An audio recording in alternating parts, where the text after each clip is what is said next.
Last night, the delivery driver left a package on her porch. Standard procedure, nothing unusual.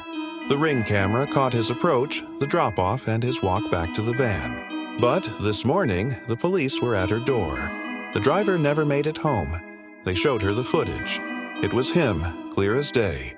But then she noticed the timestamp. The driver had been standing on her porch for 6 hours, just staring at the door.